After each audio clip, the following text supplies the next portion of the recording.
नमो नमः। तर्क संग्रहको 24औं श्रृङ्खलामा सन्निकर्षको चिन्तन गरिरहेका छौँ। प्रत्यक्ष खण्ड सुरु हुने बित्तिकै हामीले इन्द्रियात्मक प्रत्यक्षको लक्षण बनायौँ। प्रत्यक्ष ज्ञान करणत्वम प्रत्यक्षस्य लक्षणम। त्यसमा प्रत्यक्ष ज्ञान आएको थियो। त्यो प्रत्यक्ष ज्ञान जनाउनको लागि ग्रन्थकारले लेख्नुभयो इन्द्रियार्थ सन्निकर्षोत्पन्नम ज्ञानम प्रत्यक्षम भनेर। अनि त्यहाँ इन्द्रियार्थ सन्निकर्ष आएको छ। त्यो इन्द्रियार्थ सन्निकर्ष के होला यो जिज्ञासामा हिजो पनि हामीहरूले सन्निकर्षको चिन्तन गऱ्यौँ र आज पनि सन्निकर्षको चिन्तन गर्दैछौँ। सन्निकर्ष 6वटा छन्। संयोग, संयुक्त समवाय, संयुक्त समवेत समवाय, समवाय, संवेत समवाय, विशेषण विशेष्य भावश्चेति। यिनी मध्येमा हामीहरूले संयोग, संयुक्त समवाय र संयुक्त समवेत समवायलाई जान्यौँ पूर्व श्रृङ्खलामा भने। आज हामीहरू समवाय, समवेत समवाय र विशेषण विशेष्य भावलाई जान्दछौँ। सामान्यतया कुनै पनि प्रत्यक्ष गर्नको लागि पहिला आत्मा र मनको सम्बन्ध हुनुपर्दछ, मन र इन्द्रियहरूको सम्बन्ध हुनुपर्दछ, अनि ती इन्द्रियहरूसित विषयको सम्बन्ध हुनुपर्दछ। यहाँ हामीहरू इन्द्रिय र विषयको सम्बन्ध कसरी हुन्छ र कति प्रकारको छ यसको चिन्तन गरिरहेका छौँ। चक्षुद्वारा घटको प्रत्यक्ष गर्नु पर्यो भने चक्षु तैजस हो, यहाँबाट निक्लेर जान्छ र घट पृथ्वी हो। दुईटै द्रव्य भएको हुनाले संयोग सम्बन्धले घटको प्रत्यक्ष हुन्छ। यदि घटमा रहेको रूपको प्रत्यक्ष गर्नु पर्यो भने चक्षुबाट संयुक्त घट भयो। त्यो घटमा समवाय सम्बन्धले रूप रहन्छ। अतः चक्षु संयुक्त समवाय सम्बन्धले चक्षु घटरूपमा पुग्यो।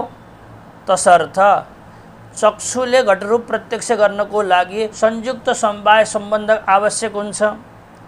त्यस्तै प्रकारले रूपत्वको प्रत्यक्ष गर्नु पर्यो भने चक्षु संयुक्त घट भयो। त्यसमा समवाय सम्बन्धले रूप रहन्छ। अतः त्यसलाई समवेत भन्दछौँ।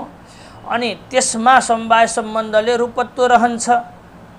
तसर्थ चक्षु संयुक्त समवेत समवाय यो सम्बन्धले रूपत्वको प्रत्यक्ष हुन्छ।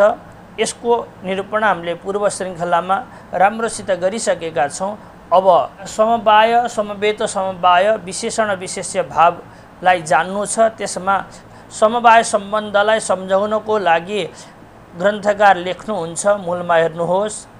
श्रोत्रेण शब्द साक्षात्कारे समवाय सन्निकर्ष कर्ण विवरवर्ती आकाशस्य श्रोत्रत्वात् गुणगुणिनोश्च समवायात्। हजुरहरूले पनि भन्नुहोस्। श्रोत्रेण शब्द साक्षात्कारे समवायः सन्निकर्षः कर्ण विवरवर्ती आकाशस्य श्रोत्रत्वात् शब्दस्य आकाशगुणत्वात् गुणगुणिनोश्च समवायात्। अर्थात् श्रोत्र भनेको ग्रन्थकार अगाडि सम्झाउनुहुन्छ कर्ण विवरवर्ती आकाश नै श्रोत्र हो। कर्ण भनेको कान, त्यो कानको विवर भनेको पुवाल। त्यो पुवालमा रहेको जो आकाश छ त्यसलाई नै हामीले श्रोत्र भन्दछौँ। अनि आकाशमा शब्द नामक गुण समवाय सम्बन्धले रहन्छ। तसर्थ कर्ण विवरवर्ती आकाश अर्थात् श्रोत्रले शब्दको साक्षात्कार गर्दा क, ख, अहम, गृहम, गच्छामि इत्यादि प्रकारका शब्दहरू सुन्दा, साक्षात्कार गर्दा, प्रत्यक्ष गर्दा समवाय सम्बन्ध हुन्छ। श्रोत्रेण शब्द साक्षात्कारे श्रोत्रेन्द्रियको द्वारा शब्दलाई जान्नको लागि समवाय सन्निकर्ष हुन्छ। अब ग्रन्थकार स्पष्ट गर्दै हुनुहुन्छ अगाडि, कर्ण विवरवर्ती आकाश नै श्रोत्र हो। अनि आकाशको गुण शब्द हो। शब्दस्य आकाश गुणत्वात् शब्द आकाशको गुण हो। शब्द गुणकम आकाशम भनेर पढेका थियौँ हामीहरूले। शब्द आकाशमा नै रहन्छ। अनि गुण र गुणीमा पनि समवाय सम्बन्ध हुने भएको हुनाले श्रोत्रेन्द्रियको द्वारा शब्दलाई जान्नको लागि समवाय सम्बन्ध आवश्यक हुन्छ। यसरी हामीहरूले समवाय सम्बन्धलाई जान्यौं। पदकृत्यमा हेर्नुहोस्, समवाय सन्निकर्षम उदाहरति। समवाय सन्निकर्षको उदाहरण दिएर स्पष्ट गर्दै हुनुहुन्छ। श्रोत्रेण इति यस्तो प्रतीक उठाइयो। जननीय इति शेष। श्रोत्रेण शब्द साक्षात्कारे जननीय यस्तो बनाउनु पर्दछ। श्रोत्र इन्द्रियको द्वारा शब्दको साक्षात्कार उत्पन्न गर्दा यसरी अर्थ गर्नुपर्दछ।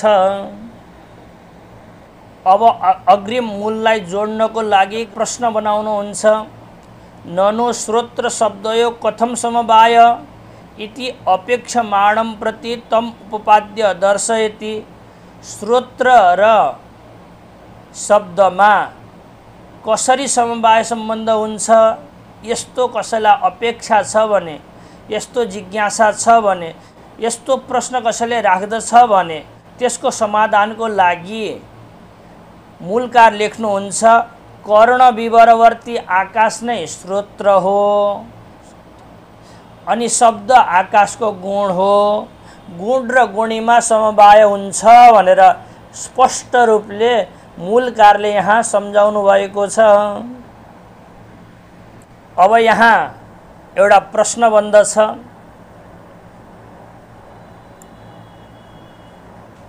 पूर्वका तीनटा सम्बन्ध संयोग अनित्य नै हुन्छ।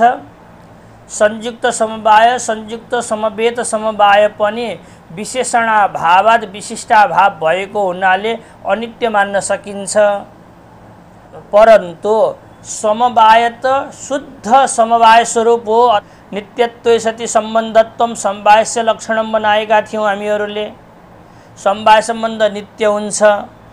नित्य भएपछि हामीहरूले इन्द्रियार्थ सन्निकर्षलाई व्यापार बनाएका थियौँ। प्रत्यक्ष अर्थात् इन्द्रियलाई कारण बनाएका थियौँ।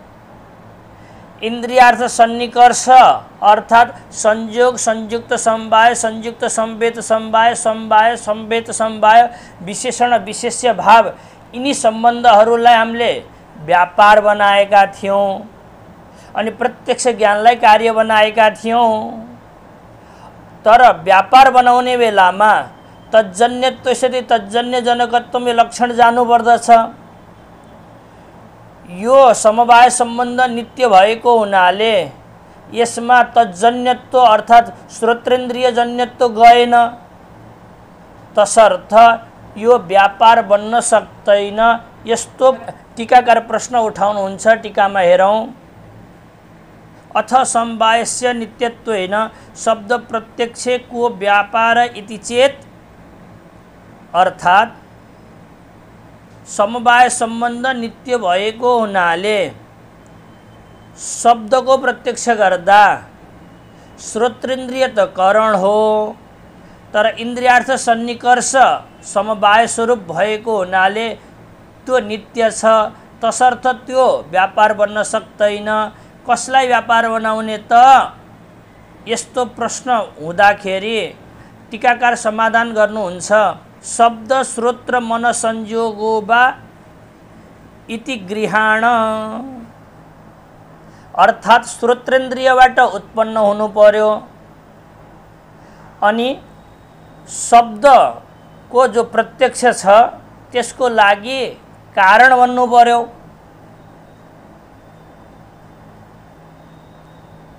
यस्तो पदार्थ दुईटा हुन सक्दछन्। शब्द पनि बनाउन सकिन्छ, श्रोत्र मन संयोगलाई पनि बनाउन सकिन्छ। पहिला हामीहरू शब्दलाई बनाउँदछौँ। श्रोत्र भनेको आकाश हो, आकाशमा उत्पन्न हुन्छ। तसर्थ तत्ले लियम हामीले श्रोत्रेन्द्रिय, तज्जन्य के भयो? शब्द भयो। तज्जन्यत्व कहाँ गयो? शब्दमा गयो। फेरि तत्ले हामीले लियौँ श्रोत्रेन्द्रिय, तज्जन्य शब्द प्रत्यक्ष भयो। त्यसको जनक के हो? शब्द हो। शब्द नभएका भए शब्दको प्रत्यक्ष हुँदैन थियो, किनकि ज्ञानको प्रति विषय कारण हुन्छ नै। तसर्थ तज्जन्यत्व सति तज्जन्य जनकत्व शब्दमा गएको हुनाले शब्दलाई पनि व्यापार बनाउन सकिन्छ, अर्को स्रोत र मन संयोगलाई पनि व्यापार बनाउन सकिन्छ। अब हेरौँ है, आत्मा मनसा युज्यते, मन इन्द्रियेण, इन्द्रियम अर्थेन ततः प्रत्यक्ष ज्ञानम उत्पद्यते, यस्तो परम्परा छ। आत्म मन संयोग हुनुपर्दछ, त्यस्तै प्रकारले इन्द्रिय मन संयोग हुनुपर्दछ। इन्द्रिय मन सम्बन्ध भएन भने शब्द सुन्न सकिँदैन। कहीँ टोलाएर हेरेका छौँ भने त्यो बेलामा मन चक्षुरिन्द्रियसित सम्बद्ध छ, श्रोत्रेन्द्रियसित सम्बन्ध छैन। त्यो बेलामा श्रोत्रेन्द्रियसम्म आइपुगेका शब्दको पनि प्रत्यक्ष हुँदैन। तसर्थ श्रोत्रेन्द्रियबाट श्रोत र मन संयोग हुन्छ। श्रोत्र नभएका भए श्रोत र मन संयोग हुन सक्दैनथ्यो। पुस्तक नभएका भए हस्तपुस्तक संयोग हुन सक्दैनथ्यो। श्रोत्रेन्द्रियबाट जन्य के भयो? श्रोत र मन संयोग भयो। अनि यो श्रोत र मन संयोग शब्द प्रत्यक्षको लागि कारण पनि हो। मन गएर श्रोत्रेन्द्रियसित छोइन्छ अनि बल्ल शब्दको प्रत्यक्ष हुन्छ, नत्र भने हुँदैन। तज्जन्यत्व सति तज्जन्य जनकत्व श्रोत र मन संयोगमा गएको हुनाले यसलाई पनि व्यापार बनाउन सकिन्छ। शब्द श्रोत र मन संयोगो वा गृहाण, कि त शब्दलाई व्यापार बनाउनु पर्दछ, कि त श्रोत र मन संयोगलाई व्यापार बनाउनु पर्दछ। समवाय सम्बन्ध नित्य भएको हुनाले व्यापार नबन्दा। यसरी पदकृत्यकारले एउटा राम्रो प्रश्न उठाएर राम्रो उत्तर दिनुभयो। यसरी हामीले समवाय सन्निकर्षलाई बुझ्यौँ।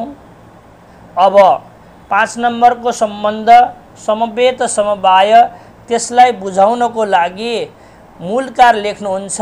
मूलमा हेरौँ, शब्दत्व साक्षात्कारे समवेत समवाय सन्निकर्ष, श्रोत्र समवेते शब्दे शब्दत्वस्य समवायात्। हजुरहरूले पनि भन्नुहोस्, शब्दत्व साक्षात्कारे समवेत समवाय सन्निकर्ष, श्रोत्र समवेते शब्दे शब्दत्वस्य समवायात्। अर्थात् शब्दत्वको प्रत्यक्ष गर्नु छ भने येन इन्द्रियेण या व्यक्तिर्गृह्यते तेनैव इन्द्रियेण तद्गता जाति तदभावश्च गृह्यते नियमको अनुसार श्रोत्रेन्द्रियको द्वारा शब्दको प्रत्यक्ष हुन्छ भने शब्दमा रहने शब्दत्वको पनि प्रत्यक्ष हुन्छ। तसर्थ अब शब्दत्वको प्रत्यक्ष गर्दा के सम्बन्ध हुन्छ भन्दा समवेत समवाय सम्बन्ध हुन्छ। किनकि श्रोत्र भनेको कर्ण विवरवर्ती आकाश हो, त्यसमा शब्द समवाय सम्बन्धले रहन्छ।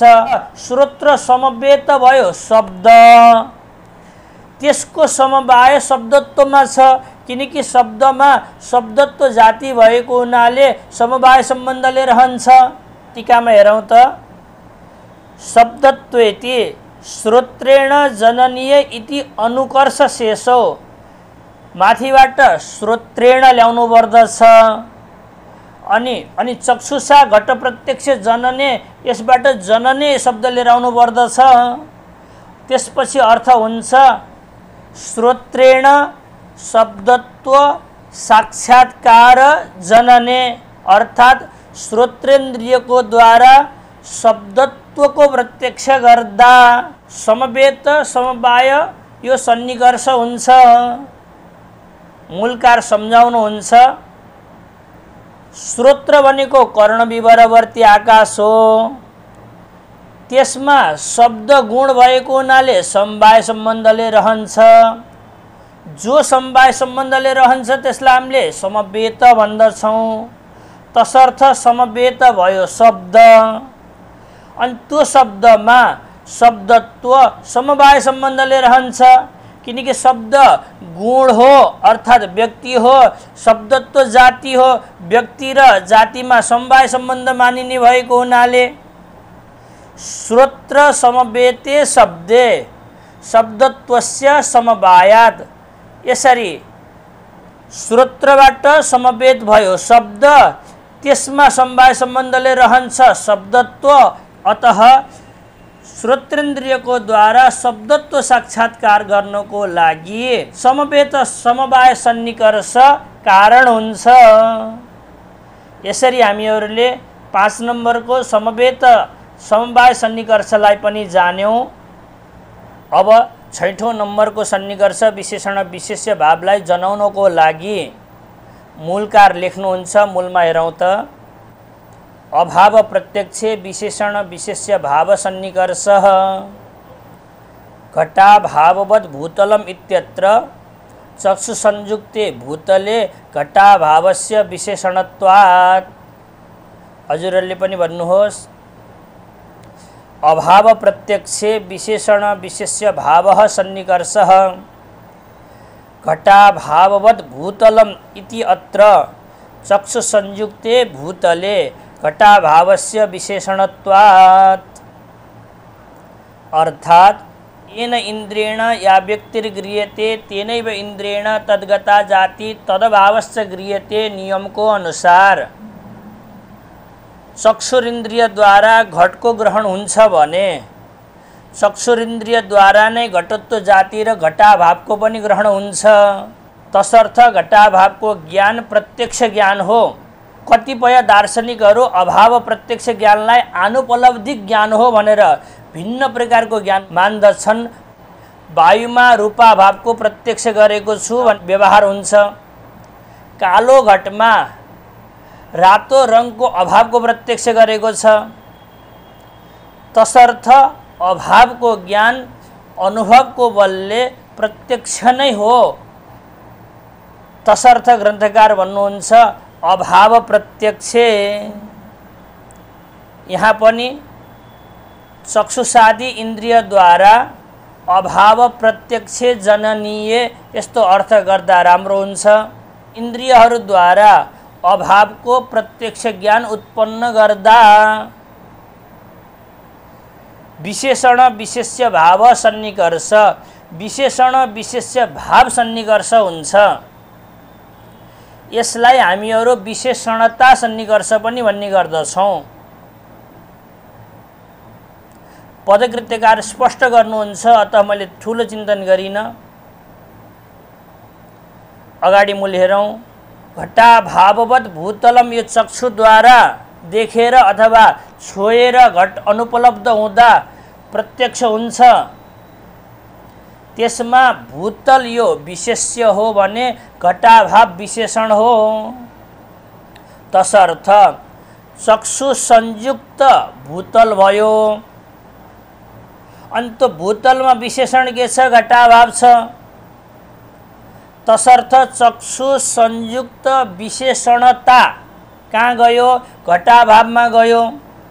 चक्षु संयुक्त विशेषणता सम्बन्धको द्वारा भूतलमा घटाभावको प्रत्यक्ष हुन्छ। मूलकार आफै सम्झाउनुहुन्छ। घटाभाववद् भूतलम इति अत्र चक्षु संयुक्ते भूतले। चक्षु पनि तेज नामक द्रव्य हो, भूतल पनि पृथ्वी नामक द्रव्य हो।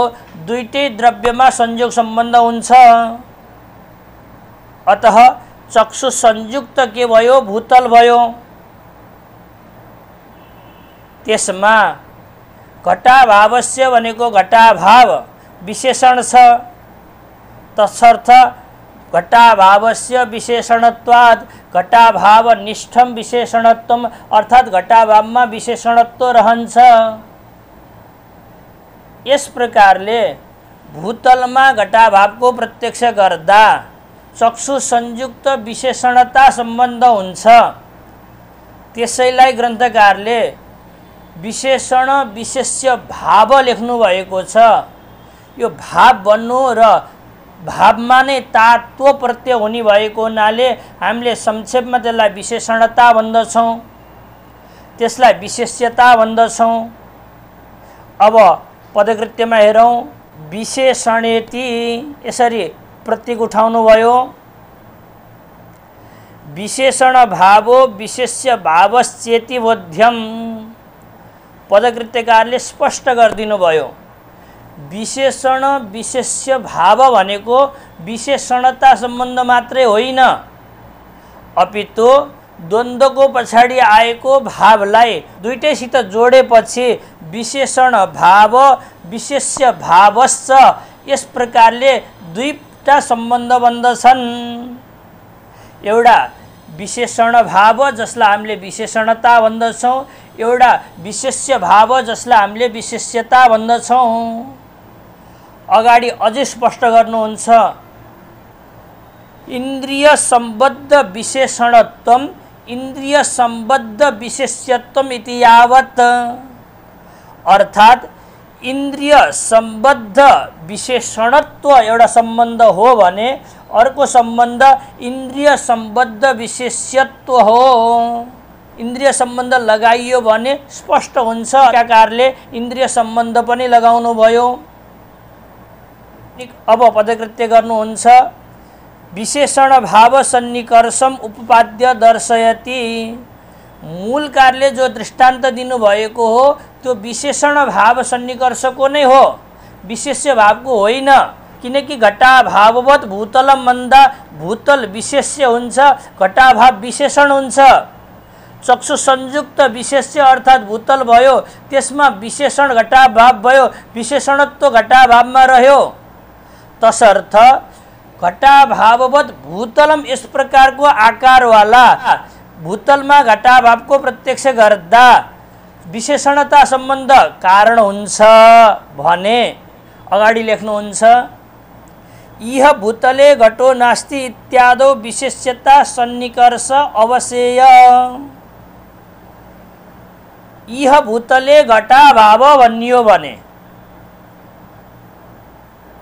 जो सप्तम्यन्त छ त्यो विशेषण हुन्छ। अगाडि पदकृत्यकार लेख्नुहुन्छ, सप्तम्यन्तस्य विशेषणत्वात्, भूतल विशेषण भयो सप्तम्यन्त भएको हुनाले। किनकि भूतल शब्दबाट सप्तमीको ङी आएपछि अनुबन्ध लोप भएपछि आद गुणले गुण भएर भूतले शब्द बन्दछ। भूतले यहाँ सप्तमीलाई हटाइदिनु भयो भने भूतल बज्दछ, त्यो भूतल विशेषण हुन्छ। सप्तमी छ अन्तिममा जसको अर्थात् भूतल, त्यो विशेषण हुन्छ। तसर्थ यह भूतले घटाभाव यस प्रकारको प्रतीति हुन्छ भने चक्षु संयुक्त भूतल भयो, त्यो विशेषण हो। अनि त्यसमा विशेष्य के भयो? घटाभाव भयो। चक्षु संयुक्त विशेष्यताका भावमा गयो। यसरी सप्तमी लागेको आकारवाला अभावको ज्ञान गर्दा विशेष्यता सन्निकर्ष अवश्य भनेको जान्नु पर्दछ। अब भूतलमा घटाभावको प्रत्यक्ष गर्दा दुईटा आकार बन्न सक्दछन्, एउटा घटाभाववत् भूतलम, एउटा भूतले घटाभाव। यदि घटाभाववत् भूतलम यस प्रकारको ज्ञान भएको छ भने विशेषणता सन्निकर्ष हुन्छ, र भूतले घटाभाव यस प्रकारको ज्ञान भएको छ भने विशेष्यता सम्बन्ध हुन्छ। यस प्रकारले पदकृत्यकारले यहाँ जसरी स्पष्ट गरेर लेख्नुभयो यस्तो व्याख्यान अन्यत्र पाइँदैन। यसरी 6वटा सन्निकर्षको व्याख्यान गरेपछि हामीहरूले प्रत्यक्ष खण्डमा उपयोगी सम्पूर्ण पदार्थको चिन्तन गरिसक्यौँ। प्रत्यक्ष अर्थात् प्रत्यक्ष प्रमाण अर्थात् इन्द्रियको लक्षणभित्र प्रत्यक्ष ज्ञान आएको थियो। त्यसलाई जान्नको लागि हामीले इन्द्रियार्थ सन्निकर्षकम जन्यम ज्ञानम प्रत्यक्षम भन्यौँ। प्रसङ्गत सविकल्पक र निर्विकल्पकको भेद पनि गऱ्यौँ। शिष्यको जिज्ञासा भयो यो इन्द्रियार्थ सन्निकर्ष के हो। हामीहरूले क्रमशः संयोग, संयुक्त समवाय, संयुक्त संवेद समवाय, समवाय संवेद समवाय विशेषण विशेष्य भावलाई राम्रोसित जानेपछि ग्रन्थकार अब प्रत्यक्ष खण्डको उपसंहार गर्दै हुनुहुन्छ। मूलमा हेर्नुहोस्, एवं सन्निकर्ष षट्कजन्यम ज्ञानम प्रत्यक्षम तत्करणम इन्द्रियम तस्मात् इन्द्रियम प्रत्यक्ष प्रमाणम इति सिद्धम प्रत्यक्षम व्याख्यातम। हजुरले भन्नुहोस्, एवं सन्निकर्ष षट्कजन्यम ज्ञानम प्रत्यक्षम तत्करणम इन्द्रियम तस्मात् इन्द्रियम प्रत्यक्ष प्रमाणम इति सिद्धम प्रत्यक्षम व्याख्यातम। अर्थात पहिला इन्द्रियार्थ सन्निकर्ष जन्यत्वस्यति ज्ञानत्वम प्रत्यक्ष ज्ञानस्य लक्षणम भनिरहँदा हामीले इन्द्रियार्थ सन्निकर्षलाई राम्रोसित जानेका थिएनौँ। अब यिनी 6 प्रकारका हुन्छन् भन्ने जानिसकेपछि फेरि ग्रन्थकार प्रत्यक्ष ज्ञानको लक्षण बनाउनुहुन्छ। इन्द्रियार्थ सन्निकर्ष षट्कजन्यत्वस्यति ज्ञानत्वम प्रत्यक्ष ज्ञानस्य लक्षणम। अर्थात संयोग, संयुक्त समवाय, संयुक्त संवेद समवाय, समवाय संवेद समवाय विशेषण विशेष्य भाव, यी 6 प्रकारको सन्निकर्षद्वारा जुन ज्ञान उत्पन्न हुन्छ त्यसलाई प्रत्यक्ष ज्ञान भन्दछन्। अब त्यो प्रत्यक्ष ज्ञानको लागि इन्द्रियार्थ सन्निकर्ष व्यापार हुन्छ, तज्जन्यत्वस्यति तज्जन्य जनकत्व गएको हुनाले भने तो व्यापारको जनक इन्द्रिय हुन्छ। तसर्थ व्यापार जनकत्वस्यति असाधारण कारणत्व इन्द्रियमा जान्छ। तसर्थ तत्करणम भनेको प्रत्यक्ष ज्ञानको लागि कारण इन्द्रियम इन्द्रिय हुन्छ। अनि जो प्रत्यक्ष ज्ञानको लागि कारण हुन्छ त्यसलाई प्रत्यक्ष प्रमाण भनिन्छ। प्रत्यक्ष ज्ञानको लागि कारण इन्द्रिय भए तसर्थ तस्मात् त्यही भएको हुनाले इन्द्रियम भनेको इन्द्रिय नै प्रत्यक्ष प्रमाणम इति सिद्धम, इन्द्रिय नै प्रत्यक्ष प्रमाण हो, यो सिद्ध भयो। प्रत्यक्षम व्याख्यातम, यसरी प्रत्यक्ष खण्डको व्याख्यान गरियो। अब पदकृत्य हेरौँ। प्रत्यक्ष प्रमाम उपसंहरति एवं इति, अर्थात प्रत्यक्ष प्रमालाई उपसंहार गरिँदैछ। एवं इति यस प्रकारको मूलद्वारा, एवं यस शब्दको अर्थ हुन्छ उपदर्शित क्रमेण, प्रत्यक्ष ज्ञानको लाई बताउनको लागि प्रत्यक्ष प्रमाणलाई बतायौँ, करणलाई बतायौँ, कारणलाई बतायौँ, अनि फेरि प्रत्यक्षको लक्षण बतायौँ, अनि त्यो प्रत्यक्ष ज्ञानको फेरि हामीले भेद गऱ्यौँ, इन्द्रियार्थ सन्निकर्षलाई पनि राम्रोसित बतायौँ। यो क्रमद्वारा सिद्ध हुन्छ कि सन्निकर्ष षट्क भनेको 6वटा सन्निकर्षद्वारा उत्पन्न हुने ज्ञानलाई नै प्रत्यक्ष ज्ञान भनिन्छ। उपदर्शित क्रमेण इत्यर्थ। इन्द्रियार्थ सन्निकर्षलाई नै कारण मान्दा के बिग्रिन्छ भनेर यहाँ टीकाकारले प्रश्न गर्नुभएको छ। ननु सिद्धान्ते प्रत्यक्ष ज्ञान कारणम इन्द्रियार्थ सन्निकर्ष किम न स्यात्। सिद्धान्ते भनेको न्याय सिद्धान्तमा प्रत्यक्ष ज्ञानको लागि जो कारण इन्द्रियार्थ सन्निकर्षलाई मान्न सकिँदैन भनेर यस्तो प्रश्न गर्नुभएको छ टीकाकारले। अनि उत्तरमा भन्नुहुन्छ न इत्यादि। यहाँ यो बुझिराखौँ, नवीनको सिद्धान्त अनुसार अर्थात फलायोग व्यवच्छिन्नम कारणम करणम यो लक्षणको अनुसार इन्द्रियार्थ सन्निकर्ष कारण हुन्छ। त्यसलाई खण्डन गर्नको लागि यहाँ मूलकार र टीकाकार दुवै लाग्नु भएको छ। प्राचीनको व्यापारवत्व सति असाधारण कारणत्वम करणस्य लक्षणम, यो लक्षणद्वारा जसलाई कारण भनिन्छ त्यही कारण हुन्छ भनेर। अस्तु, तस्मात् यहाँबाट मूलकारले प्रत्यक्ष प्रमाणको पनि उपसंहार गर्दै हुनुहुन्छ। तस्मात् इन्द्रियम प्रत्यक्ष प्रमाणम इति सिद्धम। तस्मात् शब्दको अर्थ लेख्नुहुन्छ प्रत्यक्ष प्रमाकरणत्वाद प्रत्यक्ष प्रमाको करण भएको हुनाले इन्द्रियहरू नै प्रत्यक्ष प्रमाण हुन्छन्। मूलकारले सिद्धम लेख्नु भएको छ, त्यसको टीकाकार अर्थ लेख्नुहुन्छ न्याय सिद्धान्ते सिद्धम इत्यर्थ। न्याय सिद्धान्तमै सिद्ध छ है, अन्यत्र यस्तो नहुन पनि सक्छ। यसरी आज हामीहरूले प्रत्यक्ष खण्डको समापन गर्यौं। यहाँसम्म श्रवण गरिदिनु भएको हुनाले हजुरहरूलाई हृदयदेखि नै हार्दिक आभार व्यक्त गर्दछु। न्यायका कठिन शब्दहरूलाई पनि यहाँसम्म श्रवण सुनिदिनु भएको हुनाले हजुरभित्र रहेको दर्शनशास्त्रको रुचिलाई म हृदयतः नमन गर्दछु। मैले यी भिडियो स्वान्त सुखाए बनाएको होइन, अपितु नेपालका गुरुकुलहरूमा तर्क संग्रहको माहौल बनोस् भन्नको लागि विशेष गरेर छात्र अध्यापक र अध्यापकलाई दृष्टि गरेर बनाएको छु। तसर्थ गाह्रा शब्दहरू, संस्कृत शब्दहरूको धेरै प्रयोग भएको छ।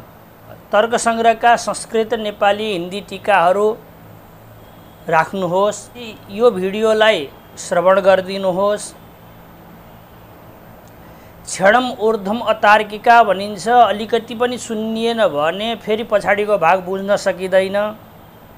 तसर्थ क्रमशः श्रवण गर्दै आउनुहोला। यति गर्दा पनि लागेन भने मलाई जुन कुनै समयमा पनि सम्पर्क गर्न सक्नुहुन्छ। म जहाँबाट जसरी पनि अनुकूल हुन्छु र हजुरहरूलाई गोपनीय रूपले निस्वार्थ भावले यी पंक्तिहरू लगाइदिने कोसिस गर्दछु। तसर्थ गुरुकुलमा हजुरहरू अध्यापन गराउँदै हुनुहुन्छ भने यति तर्क संग्रह पढाइदिनुहोस्। तर्क संग्रह पढेर बाबुहरू निक्लिए भने दार्शनिक बन्दछन्। हामी सबैभन्दा श्रेष्ठ हाम्रा दार्शनिक ग्रन्थले गर्दा छौं, आध्यात्मिक दर्शनले गर्दा छौं। यसरी दार्शनिक व्यक्तिहरूको गुरुकुलबाट उत्पादन भयो भने फेरि हामी विश्वगुरु बन्न समय लाग्दैन। तसर्थ यो ठूलो परिश्रम गरिरहेको छु हजुरहरूले बुझ्नुहोस् भन्नको लागि। पदकृत्य टीका पनि लेखेको छु, मूल पनि लेखेको छु, बीचबीचमा आएका नियमहरूलाई पनि लेखेको छु, लक्षणलाई पनि लेख्ने कोसिस गरेको छु। यी कलियुगी भाँडाहरूको पनि कमी छ र प्रविधिले पनि धेरै साथ दिएको छैन, तर पनि अहोरात्र खटिएको छु। यो भावनालाई बुझिदिनुहोस् र गुरुकुलमा तर्क संग्रहको माहौल बनाइदिनुहोस्। केही सुझाव र जिज्ञासाहरू छन् भने त्यसलाई राख्नुभयो भने मलाई अब अनुमान खण्डमा प्रवेश गर्नु छ, त्यहाँ सहज हुनेछ। अस्तु, नमो नमः।